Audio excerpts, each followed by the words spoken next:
Glória a Deus. Uma galera que ficou vendo a final da Copa, né? Ei, ai.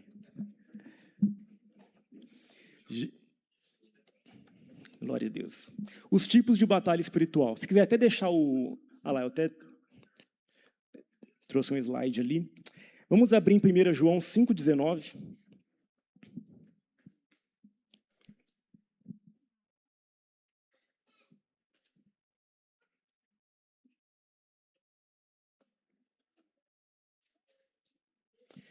Primeiro João 5,19. Vamos ler ali, ó. Sabemos que somos de Deus e que o mundo todo está sob o poder do maligno. Então essa aqui é uma grande verdade. Só até ali. Nós somos de Deus, nós pertencemos a Deus, somos a igreja de Deus na terra, mas o mundo todo está debaixo do poder do inimigo. Por isso nós vivemos uma guerra. E quando a gente fala de batalha espiritual, nós estamos falando de guerra com o inimigo, com o diabo e seus demônios. Desde o momento que você se converteu, você entrou numa luta contra a correnteza. Você se tornou cidadão do céu e entrou numa guerra contra o inimigo. Muitas pessoas dizem, Deus é o dono do mundo, Deus é o príncipe desse mundo. Não, a Bíblia fala que o príncipe desse mundo é o diabo. Enquanto Jesus não voltar e não restaurar todas as coisas, como a palavra fala, o inimigo governa sobre esse mundo. Nós não somos dessa pátria, nós somos da pátria celestial. Então, por isso, nós estamos numa guerra. Ser cristão, ser filho de Deus, é uma guerra todos os dias. Você está numa batalha espiritual. Talvez você não goste de guerra, você fala assim, eu não gosto de brigar, eu não gosto de guerra, eu não gosto de arrumar rolo com ninguém, mas você está numa guerra. O inimigo é o seu adversário. O diabo, infelizmente, ele existe, os demônios existem, e o que eu quero falar um pouco hoje é sobre isso. Alguns tipos de batalha espiritual que todos nós enfrentamos. Muitos cristãos ficam naquele nível, né, do amor de Deus e falando do evangelho de uma forma bonita, e realmente isso é o princípio do evangelho. Mas chega um momento que os seus olhos começam a se abrir, e você começa a entender que se você não assumir essa guerra e não se posicionar nela, você vai ser atacado, vai ser abalado, sua família vai ser abalada, você vai ser confundido, vai ser prejudicado. Então, você está em uma guerra com o inimigo até o último dia da sua vida. Só lá no céu, na glória, que o inimigo não vai estar mais azucrinando a gente. Não vai ter mais essa guerra, essa intimidação, os ataques do inimigo, os enganos do inimigo.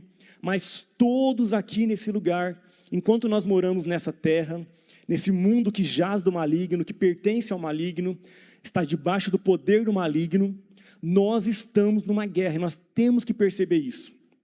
A palavra fala ali em Isaías 61, né? O Espírito do Senhor está sobre mim, porque Ele me ungiu para levar boas novas aos pobres, cuidar dos quebrantados de coração, anunciar libertação aos cativos e abertura de prisão aos presos. Então, primeiro, a gente escuta as boas novas do Evangelho, é maravilhoso. Depois, a gente é cuidar dos quebrantados. Aí depois, proclamar libertação aos cativos, é quando a nossa visão espiritual começa a se abrir. E depois, abertura de prisão aos presos, é quando essa quebra de prisões é consolidada. A gente entra, a gente se posiciona nessa guerra, como filho de Deus, como guerreiro de Deus, na nossa geração. Vamos ler também Efésios 6, 11 e 12. Efésios 6, 11 e 12, que é o texto clássico de batalha espiritual. Vistam-se de toda a armadura de Deus para poderem ficar firmes contra as ciladas do diabo. Porque a nossa luta não é contra sangue e carne, né, pessoas, mas contra os poderes e autoridades, contra os dominadores desse mundo das trevas e contra as forças espirituais do mal nas regiões celestiais. Então está bem claro aí, né? A gente tem que se vestir da armadura de Deus, porque a nossa luta não é contra pessoas, não é contra o teu cônjuge, não é contra o presidente, não é contra as pessoas que estão aí na rua fazendo coisas ruins, mas é contra todos esses demônios aqui, ó, autoridades, dominadores desse mundo das trevas, forças espirituais do mal nas regiões celestiais. Que regiões celestiais quer dizer o mundo espiritual. Então existe um mundo espiritual. Aqui nesse lugar, existe um mundo espiritual paralelo ao nosso, outra dimensão. Tem anjos aqui, muito mais anjos do que você imagina, e tem demônios também. Ah, meus demônios estão na igreja, misericórdia, que heresia. Não, tem sim, os demônios querem impedir você de ouvir a palavra, impedir você de receber de Deus. Eles tentam, de alguma forma, lançar setas e fazer alguma coisa, e depende da sua adoração, do seu fervor em oração, para que eles fiquem bem longe daqui.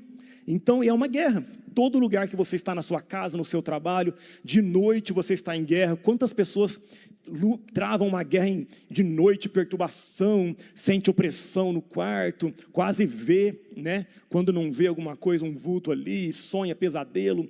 Então, em todo momento, você está em uma guerra. E isso é um bom sinal. Se o diabo trava uma guerra contra você, é porque você está no lado certo.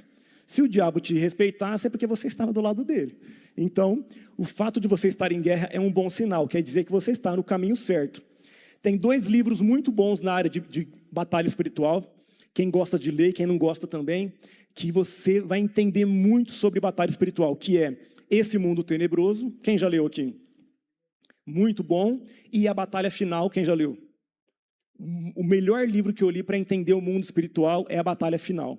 Você entende exatamente como as coisas estão acontecendo no mundo espiritual. A verdade que está por trás. Porque esse mundo nosso aqui é uma fachada, né? Esse mundo que a gente está vendo é uma fachada. Isso vai acabar. Mas o mundo espiritual é aquele que vai durar eternamente. Então nós temos que dar mais atenção ao mundo espiritual do que a esse mundo aqui que você vê. Porque tudo isso aqui, a palavra fala, céus e terra passarão, mas as minhas palavras não passarão. Então eu quero falar um pouco sobre a batalha espiritual. Alguns tipos de batalha espiritual que eu separei aqui, para a gente estudar um pouco e você entender que você está nessa batalha. Coloca o slide lá que eu coloquei então, o segundo. Aí aperta o primeiro aí. Aperta o Enter aí. Não está indo. Então deixa. Primeiro é batalha na mente. A primeira batalha que nós precisamos entender que nós vivemos é a batalha na mente. Essa batalha é muito real, irmãos. Vamos abrir ali em 2 Coríntios 10, 4 a 5. 2 Coríntios 10, 4 a 5.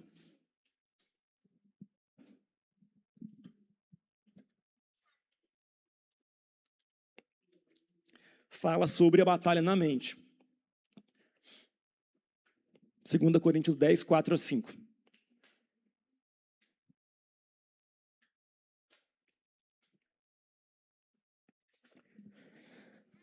As armas com as quais lutamos não são humanas, mas poderosas em Deus, para destruir fortalezas, anular sofismas e toda altivez que se levanta contra o conhecimento de Deus, levando cativo todo pensamento à obediência de Cristo. Então eu creio que a batalha que nós mais vivemos, a batalha espiritual, é a batalha na mente. Todos nós, todo filho de Deus vive uma batalha na mente. Ataque na sua mente todos os dias. É o maior campo de batalha, a maior zona de batalha que nós vivemos é a batalha na mente. Porque se o inimigo vencer nos teus pensamentos, se o inimigo te convencer de alguma coisa, ele destrói a sua vida. Se o inimigo conseguir fazer a tua mente, todo o resto vem atrás. Todo o resto é consequência disso.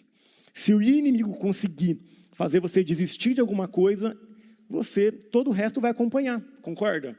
Se o inimigo conseguir tirar uma ideia da sua cabeça, um projeto, uma decisão firme, todo o resto vai acompanhar aquilo ali, entendeu?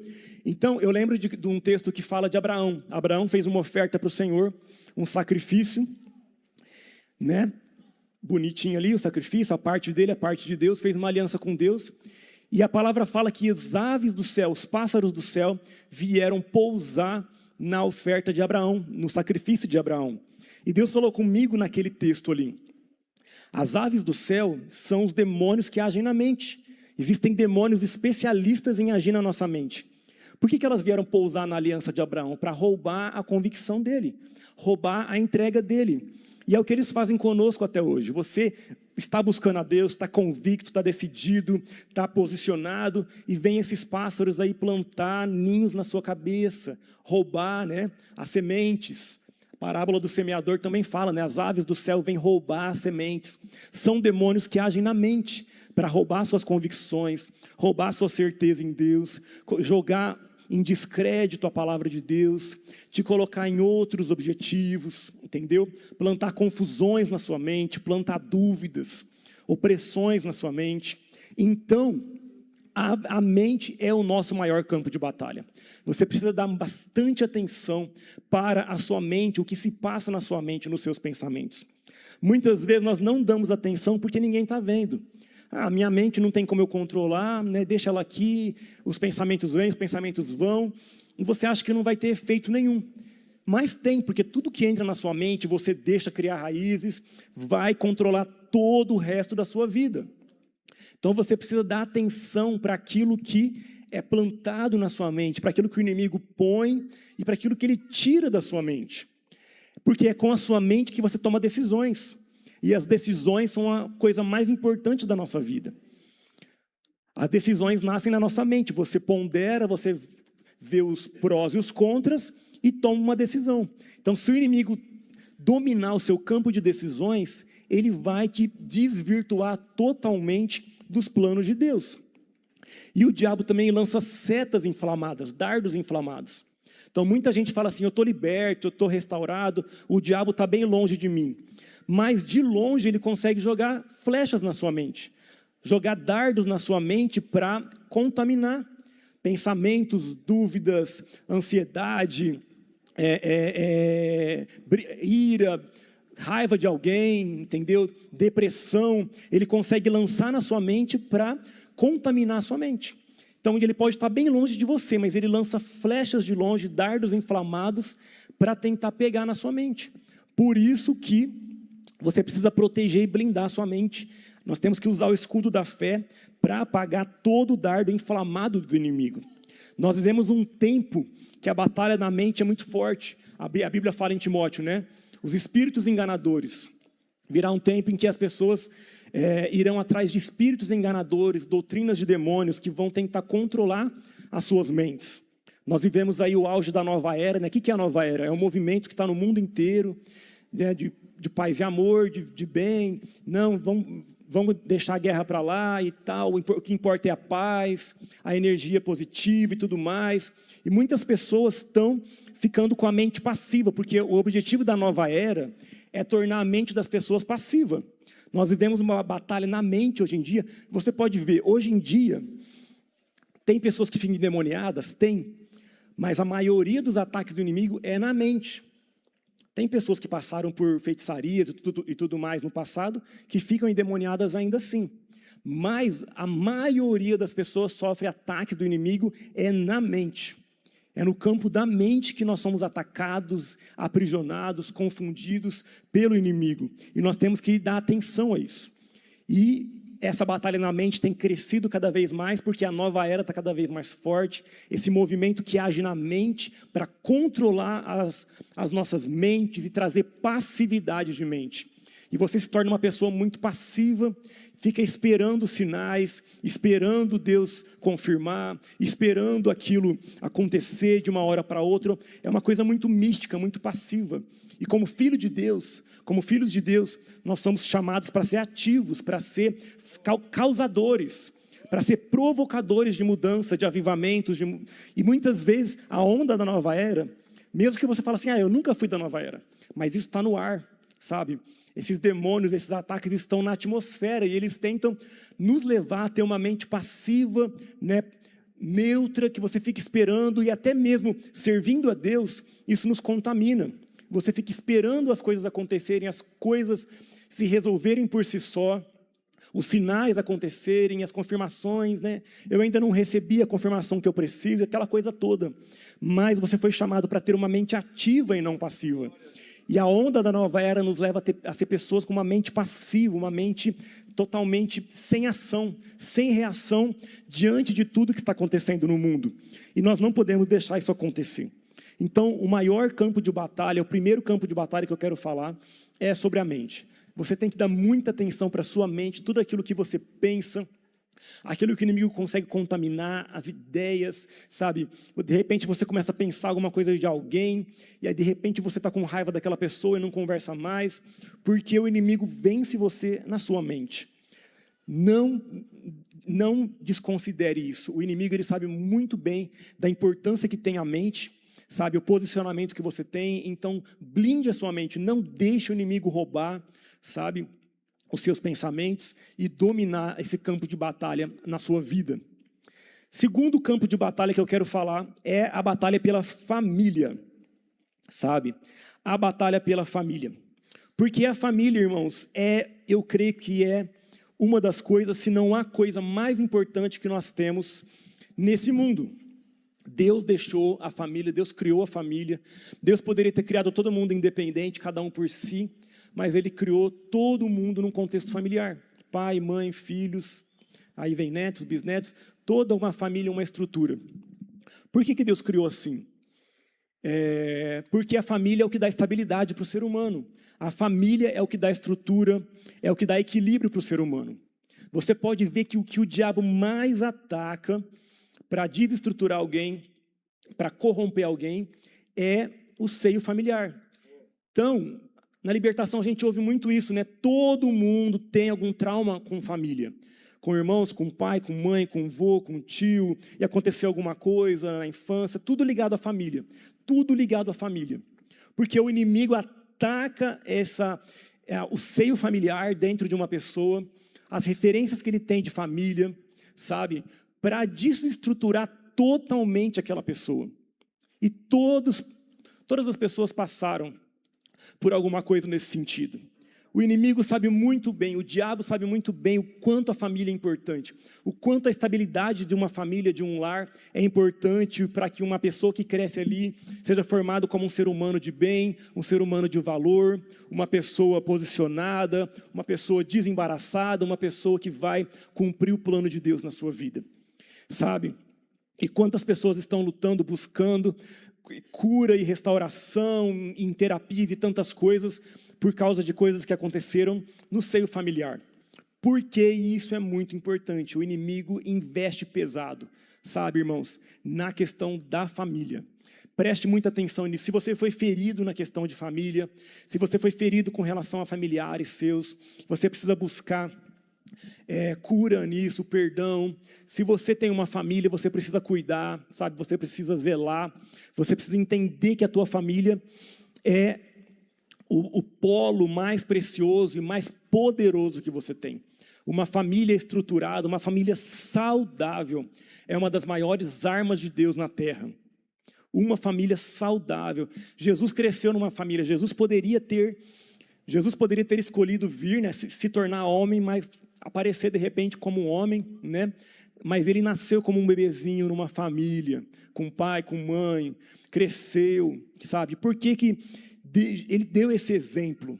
Por que Jesus veio numa família normal?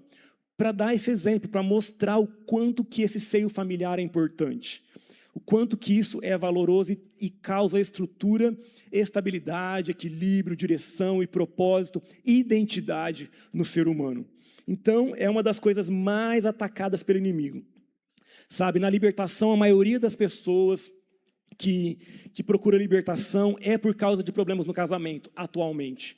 Vamos dizer assim, de uns 2 anos para cá, a maioria das pessoas que procura libertação tem sido por causa de problemas no casamento.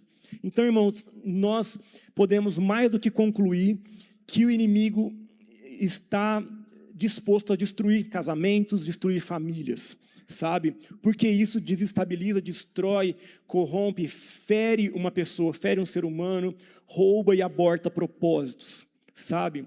E nós temos que cuidar muito bem. Cuide da sua família. Nós vemos hoje o quanto que os desenhos, o YouTube, as coisas têm sido usadas pelo inimigo para contaminar as crianças, para contaminar os nossos filhos. Outro dia eu estava vendo, a minha filha estava assistindo, se eu não me engano, era a Cinderela. Um desenho da Cinderela aí, um dos desenhos da Cinderela no YouTube. Cinderela, né, um desenho inocente. De repente, a Cinderela estava ensinando a fazer yoga.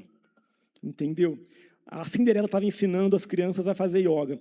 Então eu falei, como que tem sido pesado, sabe, tem sido corrompido. Você precisa tomar muito cuidado, prestar bastante atenção com aquilo que os seus filhos veem, assistem. Não deixa, sabe, solto isso. Você precisa dar muito valor, muita atenção, estar muito presente com relação a isso. É muito real, é muito forte o tanto que tem sido contaminado.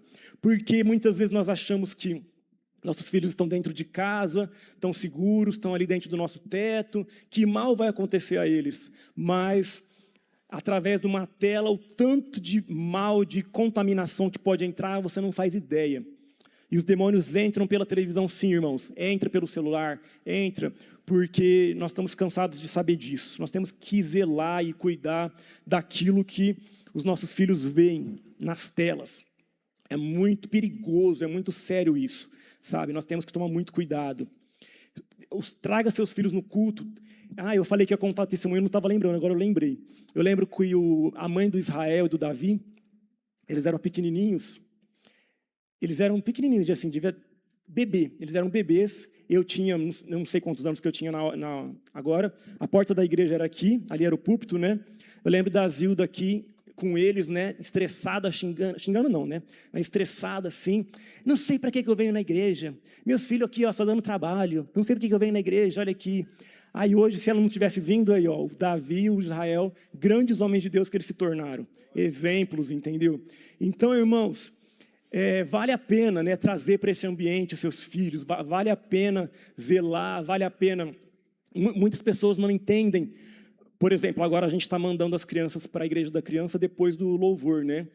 E muitos pais não entendem o porquê, né? Mas é porque o ambiente de louvor, irmãos, é muito importante que os seus filhos participem. Mesmo que eles correrem aqui, fizerem bagunça, deixa fazer, entendeu? É na palavra que depois as crianças não entendem, né? Não entendem porquê tá aqui, mas o louvor é muito importante. Eu lembro quando eu era criança, a Ana Azevedo ministrando louvor, eu lembro do pastor Jair tocando violão, eu lembro certinho das músicas, da atmosfera, do ambiente, irmãos, porque o louvor, a adoração marca. Uma criança que cresce na igreja, ela sabe onde tem unção, ela sabe onde que é verdadeiro. Não pense que uma criança é boba, não. Ela sabe se você, pai e mãe, serve a Deus de verdade ou não. Ela sabe se você, pai e mãe, está disposto a agradar a Deus ou não. Ela sabe o ambiente que é o melhor, onde tem a presença, onde tem a unção de Deus, onde tem a glória de Deus, sabe? Então, traga os seus filhos, deixe eles participarem desse ambiente, dessa atmosfera. Cuidado com o que eles assistem em casa, sabe? Cuidado, a família. Eu costumo dizer que a família é como um jardim. Família não é um tesouro que você conquista e está conquistado de uma vez por todas. Família é um jardim.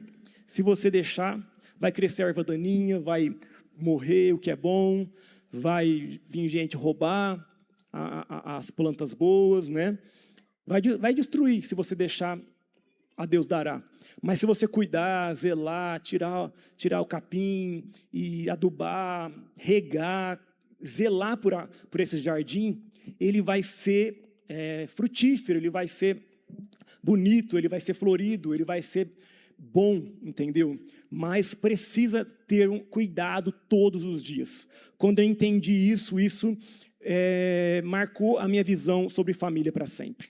A tua família não é um tesouro que você conquistou e está conquistado.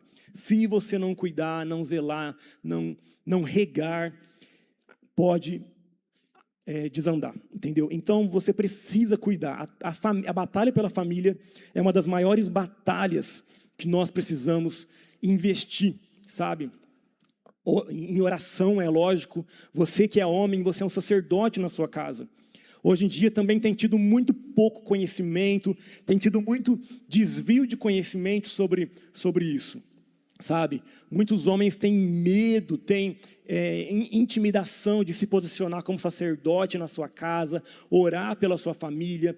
Mas eu não tenho ministério. Tem muito homem que fala, né? Eu não tenho ministério, eu não jejuo, né? Eu nem oro direito todo dia. Como que eu vou ter autoridade para orar pela minha família, colocar a mão na cabeça deles?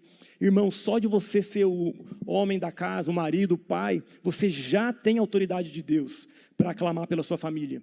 Entendeu? Não fique esperando, eu não sou perfeito, eu não consigo nem orar direito todo dia e tal. Use, você já tem uma autoridade sacerdotal sobre a sua vida. sabe? Desde o momento que você casou, que você se tornou pai. Então, use essa autoridade. Só de você estar ali e ser o marido, ser o pai, você já tem autoridade para orar pela sua família, para profetizar, repreender os ataques malignos. Coloque a mão na cabeça da sua família, unge com óleo. Use essa autoridade. E as mulheres também tenham sabedoria. O que a gente mais escuta é falta de sabedoria. A palavra de Deus fala, a mulher sábia edifica a sua casa. Então, se você for ver desde o jardim do Éden, qual é o grande problema, né? O homem falou de menos e a mulher falou demais. O homem não falou nada, né? Só comeu o fruto, e a mulher conversou com a serpente, teve o maior papo com a serpente ali. Então o homem não tenha medo de se posicionar, de falar como sacerdote, de liberar palavras, de liberar destino para a sua casa. E mulher, tome cuidado, porque a mulher sábia edifica a sua casa, mas a tola com as próprias mãos a derruba. É o que está na Bíblia. Então, o que a gente fala dentro de casa conta muito. Então, se posicione no seu papel de marido, no seu papel de esposa. Você que é filho, honre seus pais. E a batalha pela família é uma das mais importantes que nós temos que zelar. É uma batalha espiritual. Existem demônios especialistas em destruir famílias. Sabe, irmãos? E todos os dias eles trabalham para destruir famílias. Nós temos que ter consciência disso. No mínimo, nós temos que ter consciência, sabe? Eu estou numa guerra, o diabo odeia a minha família, eu preciso zelar pela minha família, sabe? E cuidar, sabe, da sua família. O próximo que eu quero falar, a batalha contra o passado. A batalha contra o passado. É uma batalha muito forte que muitas pessoas têm, porque o passado vem assombrar. São os monstros do passado, né? Os gigantes, não, o gigante do futuro, né? Os monstros do passado que vêm assombrar as lembranças, aquilo que você viveu lá 50 anos atrás. E o que é muito importante nós entendermos, irmãos? Muito importante você entender. No mundo espiritual não existe passado, nem presente, nem futuro. É tudo uma coisa só. Então, se um problema aconteceu há 50 anos atrás e não foi resolvido, ele ainda está ali, novinho em folha, no mundo espiritual, como ele estava há 50 anos atrás. Muita gente fala, aconteceu há tanto tempo, né? Já foi, o tempo levou embora, o vento levou, né? Tem pessoa que é até poética, né? O vento levou o que o tempo deixou, não sei o quê. Então, irmãos, mas no mundo espiritual não existe passado, nem presente, nem futuro. Sabe? É tudo uma coisa só. Ou as coisas estão resolvidas ou não estão. Então, se existem problemas no passado, sejam eles problemas emocionais, de traumas, abusos, problemas espirituais, coisas que te assombram ainda de dia e de noite, acordado ou em sonhos, resolva elas. Não deixe empurrando com a barriga aí por anos, décadas. Quantas pessoas, gente, eu já conversei com gente idoso, mas que ainda é assombrado por problemas da infância. Isso é muito triste. E se tem uma coisa que eu concluí na libertação, é que, olha, tem pessoas que sofrem muito. Todo mundo sofre de alguma forma. Todo mundo sofreu de alguma forma na vida. Todo mundo.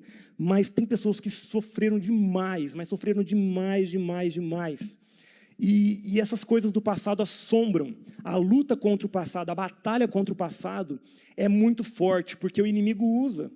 O inimigo, ele joga na cara. O inimigo, ele vem, ele traz ou condenação, ele traz peso, ele traz amargura, angústia. Tem pessoas que sofrem angústia intensa por causa de uma lembrança de 50 anos atrás, irmãos. Não pode ser assim. Resolva, sabe? Confesse, procure ajuda, sabe? Põe para fora aquilo ali, mas não deixa aquilo te assombrando. Os demônios do passado não podem ter poder de te assombrar, de te definhar ano após ano. Não aceite isso na sua vida. Você é nova criatura. A palavra fala, aquele que está em Cristo é nova criatura. As coisas velhas passaram, tudo se fez novo. Mas nós temos que aplicar isso na nossa vida como realidade. Porque muitas pessoas não vivem isso na prática, sabe? São assombrados pelas lembranças, pelas coisas que nunca contaram para ninguém. Então, enfim, não deixe o passado, os monstros do passado, os demônios do passado te assombrando, as lembranças. É coisa da minha cabeça, eu tenho que aprender a lidar com isso, eu tenho que ser forte, aprender a lidar com isso. Não é assim, irmão. Você precisa resolver aquilo. perdoar o que tem que ser perdoado, procurar ajuda, falar aquilo, verbalizar aquilo, falar e chorar aquilo, e alguém orar por você sobre aquilo, sabe? Mas resolver para que realmente fique no passado. Amém?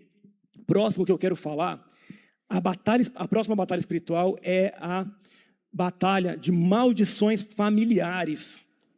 É uma batalha que muitas pessoas têm. Maldições familiares são coisas muito reais que existem. E muitas pessoas têm que se posicionar nessa batalha, romper iniquidades do passado, romper maldições que vêm dos pais, dos avós, dos bisavós. E muita gente fala que isso é mentira. Não, Jesus já levou na cruz toda a maldição. Eu uso muito um texto de Romanos 11, 24, né? Que fala, o Senhor, Ele nos cortou da oliveira brava, natural, que é a nossa família. Muitas vezes na libertação eu uso esse texto, né? Ele nos cortou da oliveira brava e nos enxertou na oliveira verdadeira, que é Cristo. Nós temos que tomar posse dessas verdades. Tem um texto também de Ezequiel 18. Ezequiel 18 fala, os filhos não pagarão pelos pecados dos pais. E nós temos que declarar na nossa vida isso. Muita gente usa esse texto para falar que maldição hereditária não existe. A Bíblia fala, os filhos não pagarão pelos pecados do pai, Ezequiel 18. Mas a Bíblia também fala, Ele levou sobre si nossas dores e nossas enfermidades. O castigo que nos traz a paz estava sobre Ele, pelas suas pisaduras fomos sarados. Então por que a gente fica doente muitas vezes, com as enfermidades no corpo, na alma, se Ele já levou toda a enfermidade na cruz? A verdade, irmãos, é que toda verdade bíblica nós temos que trazer existência em nossa vida. Toda sorte de bênçãos já está liberada para nós nas regiões celestiais em Cristo, mas nós temos que trazer, batalhar por aquilo. Aquilo não é um achocolatado instantâneo, aquilo é uma batalha, mas nós temos o respaldo da palavra para lutar por aquilo, porque já é seu por herança. O povo de Deus recebeu Canaã por herança, o povo de Israel, mas tiveram que conquistar Canaã, derrubar os gigantes.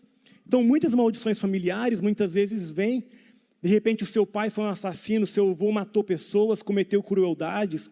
Isso traz maldições, espíritos de morte, de perturbação, de violência nos descendentes. De repente o seu avô, a sua avó, cometeu muita prostituição. Isso traz iniquidades também, lutas fora do normal nessa área, nos filhos, nos netos e por aí afora, por causa de iniquidades. Eu lembro de uma mulher que eu conversei com ela, de outra cidade.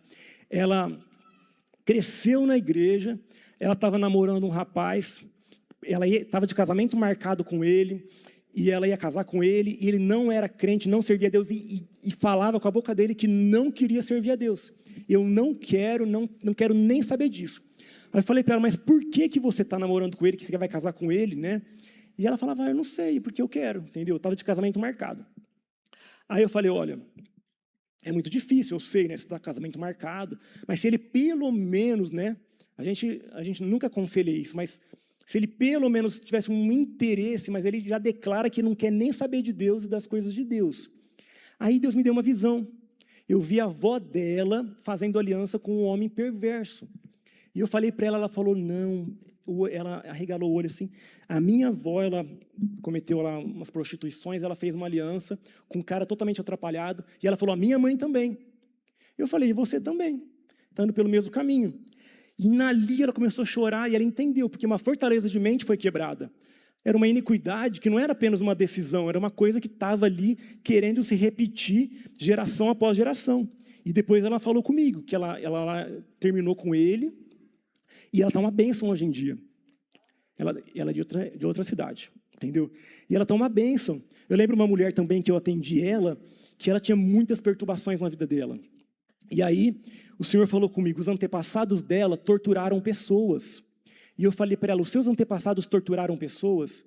E ela falou assim, sim, meus antepassados eram feitores de escravos. Até hoje tem a fazenda, tudo bonitinho lá, os escravos enterrados. Eles judiavam e torturavam. Meus antepassados eram muito ricos e torturavam os escravos. E eu falei para ela, então a gente tem que orar quebrando esse legado, né?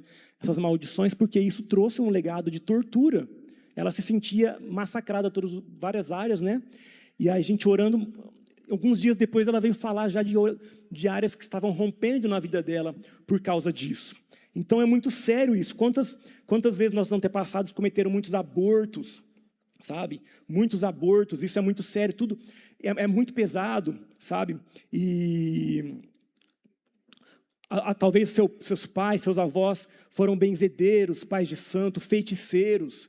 Você fala, eu nunca me envolvi com nada, nunca me envolvi com feitiçaria, com magia, mas talvez os seus pais, seus avós tinham cargos. Quando a pessoa tem um cargo, é muito mais pesado do que quando ela é só membro, entendeu? Então, talvez o seu pai, seu avô, ele tinha um cargo de feiticeiro, de pai de santo, de benzedor, de macumbeiro, e isso é um legado muito forte que tem que ser quebrado, sabe? Quando tem cargos. Esses dias eu conversei com uma mulher, ela falou que a tia dela era macumbeira das pesadas mesmo, e ela sempre ia na casa da tia dela quando ela era criança, e ela via a tia dela fazendo macumba, costurando boca de sapo, não sei o quê. Ela via a infância inteira dela. E quando essa tia morreu, e um tempo depois ela foi numa outra macumbeira, a macumbeira falou, olha, você teve uma tia, essa tia deixou uma coisa para você. Você é sucessora dela. Aí eu falei para ela, realmente, isso é muito real, porque a sua tia te escolheu como sucessora dela. Esse negócio de ser sucessor, irmãos, é muito sério, é muito verdadeiro, sabe? Muitas pessoas sofrem espiritualmente porque elas carregam um legado de sucessão. Quantas pessoas falam, né? Ah, minha avó, ela era benzedeira e ela falava para mim que eu seria a sucessora dela. A minha mãe era não sei o que lá, e ela falava que eu continuaria, entendeu? Então, é um manto que a pessoa herda, e isso traz peso espiritual também. Isso é muito real, gente, isso é muito verdadeiro, que você não faz ideia o quanto. Eu já contei outro dia aqui, né, de pessoas que eu orei com elas, e Deus mostrou o poder da língua, né? Que a pessoa, eu lembro a primeira vez que foi isso, né? Conversando com a pessoa, um monte de problema também na vida, um monte de coisa, e eu tentando achar, né, o motivo daqueles problemas, daquelas maldições, e Deus falou comigo, ela é de família italiana. Aí eu pensei, mas o que tem a ver? Aí Deus falou comigo, a língua. Aí eu falei para ela, você é de família italiana? Ela falou, vixe, a família inteira minha é italiana. Aí eu falei, e é pessoal de boca suja? Ela falou, vixe, todo mundo, xingamento para lá e para cá, e xinga não sei o quê, e xinga desgraça, e blasfema o nome de Deus, chama Deus de porco, Dio porco, não sei o quê, e porque italiano tem a boca bem pesada, né? Aí eu falei para ela, então a gente tem que orar quebrando esse legado, porque é aí que está o motivo dessas perturbações que você está tendo, entendeu? Então, irmão, são coisas muito sérias. Eu lembro uma vez que eu orei com uma mulher, e eu falei para ela assim, olha, eu sinto que alguém da tua família provocou aborto de tanto que bateu na esposa. A esposa estava grávida. Aí a mulher falou, meu pai bateu tanto na minha mãe uma gravidez que ela abortou. Aí eu falei, então a gente tem que orar porque isso traz um peso, traz uma maldição. Então maldições familiares, irmãos, elas são reais. Seja na área espiritual, perturbações espirituais, essa área de legado que eu falei, de sucessão, área financeira, a área de relacionamentos, casamentos, todo mundo na família divorcia. Enfim, são maldições que têm que ser quebradas. Nós temos que orar e cancelar pelo nome de Jesus. Graças a Deus, pelo sangue de Jesus, que nós temos autoridade para quebrar todo tipo de maldições. Amém? O próximo tipo que eu quero falar aqui é a batalha para avançar. E uma das coisas que eu mais tenho visto, irmãos, mais é o espírito de paralisia. Quantas pessoas elas estão paralisadas espiritualmente? Inclusive o Daniel Ferrari escreveu um livro, ele mandou para eu ler, para publicar, né, na editora da igreja. O livro chama Paralisia, Paralisia Emocional, eu acho. Eu falei, Daniel, aí eu li o livro tem tudo a ver. Eu falei, Daniel, tem tudo a ver com, eu acho que é o assunto mais atual que precisa ser falado é esse. Porque quantas pessoas estão paralisadas na sua caminhada?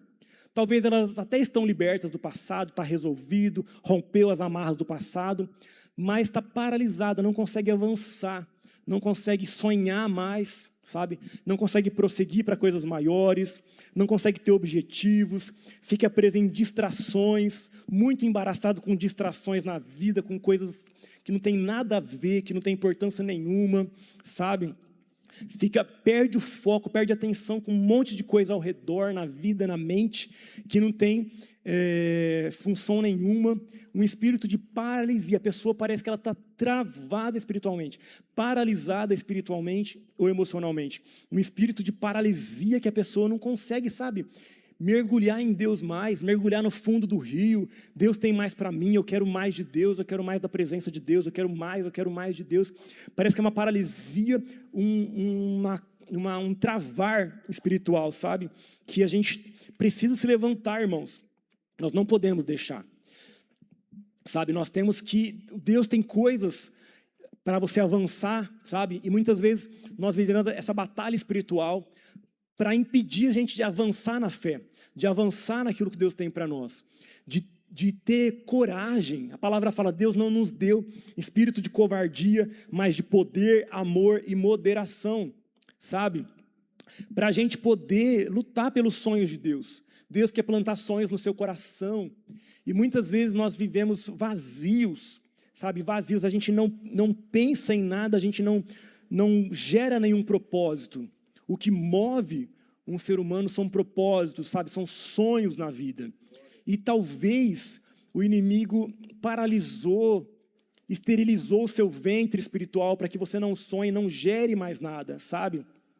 Então, irmãos, quebra essa paralisia em nome de Jesus. Quebre essa paralisia.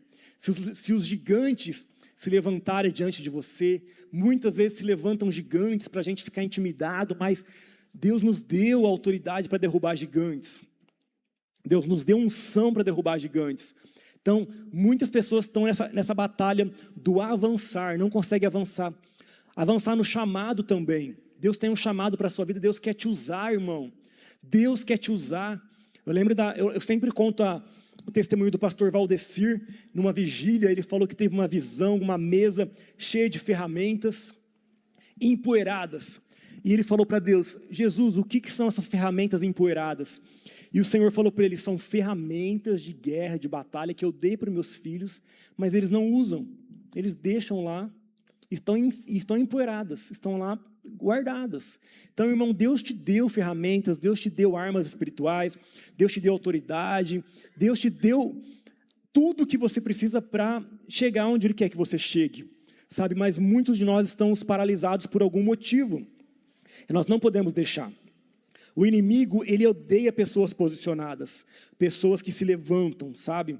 E ele vai fazer de tudo para tirar você do seu chamado.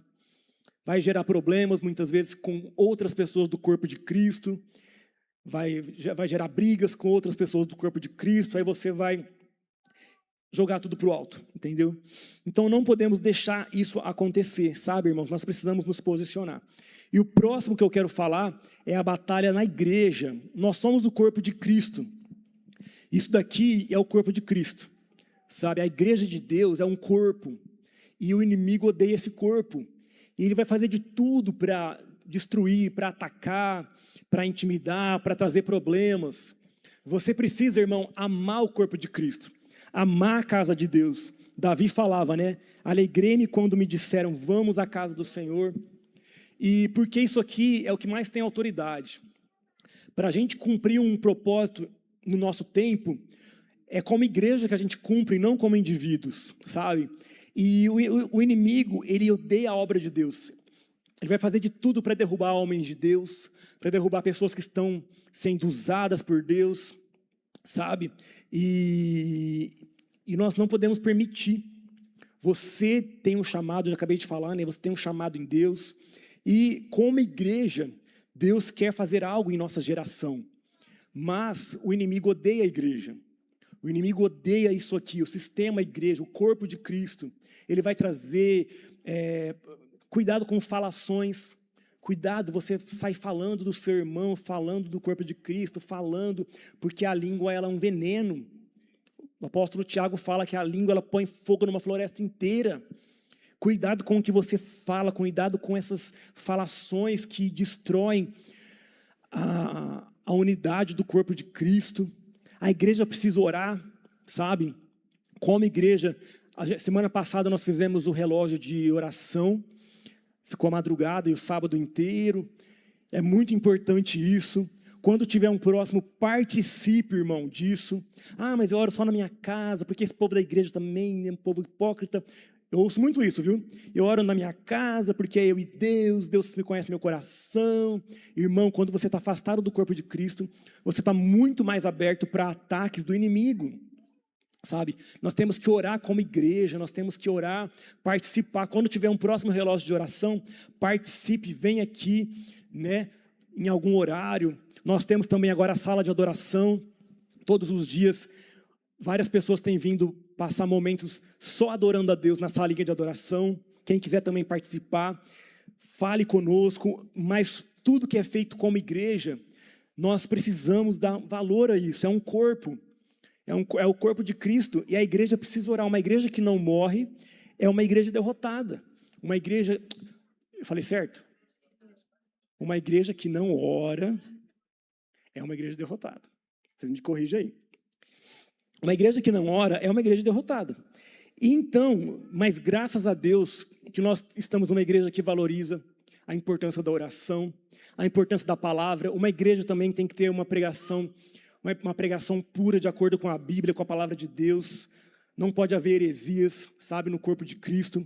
O inimigo muitas vezes destrói a igreja, tirando as pessoas da oração, semeando heresias, semeando conversas que não tem nada a ver, sabe? Impedindo as pessoas. Teve gente que já falou para mim assim, nossa, enquanto você pregava, eu não escutava nada que você falava. A pessoa veio falar para mim depois, a sua boca mexia e eu não escutava nada, parece que tinha um tampão no meu ouvido. Porque, irmãos, o inimigo não quer que a palavra seja semeada, não quer que o louvor aconteça, sabe? Não quer que as coisas aconteçam no reino de Deus. Então a igreja é uma coisa muito preciosa. O inimigo ataca. Muita gente tem sonho de noite, né? Com macumbaria, feitiçaria contra a igreja, macumbaria. Meu pai até orou aqui agora mesmo, né, sobre isso. Feitiçaria lançada contra a igreja, macumbaria, voodoo.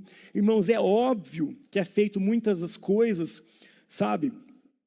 Se a gente ora para as pessoas converterem, você acha que o oposto também não acontece? O inimigo, ele lança setas, ele usa pessoas para fazerem feitiçaria, voodoo e não sei o quê, para destruir, para abalar o corpo de Cristo. Mas quanto mais oração tiver, quanto mais unidade tiver, quanto mais fervor, não venha na igreja só por vir, eu vou lá assistir o culto, né? Glória a Deus, assistir, cumprir a meta da semana, eu vou para casa. Mas se entrega, irmão, na adoração com fervor, na palavra, na oração com fervor, sabe, no teu dia a dia, seja um cristão fervoroso, não seja um cristão apenas de título, de carteirinha, seja um cristão fervoroso, seja um homem, uma mulher de Deus, fervoroso em Deus, sabe, que abala os céus, que abala as estruturas espirituais. É através da oração que você faz isso, não é através de ideologia, sabe, é através da oração. A igreja precisa ser uma igreja que ora. O mundo tem várias culturas. Lá em Efésios fala, né? O espírito da potestade do ar. Tem demônios que agem no ar, gerando maneiras de pensar, gerando culturas, fazendo coisas que não são normais, ficarem normais. Isso está na atmosfera, sabe? E nós temos que lutar contra isso, nós temos que ter a mente celestial. Não a mente do mundo, mas uma mente celestial.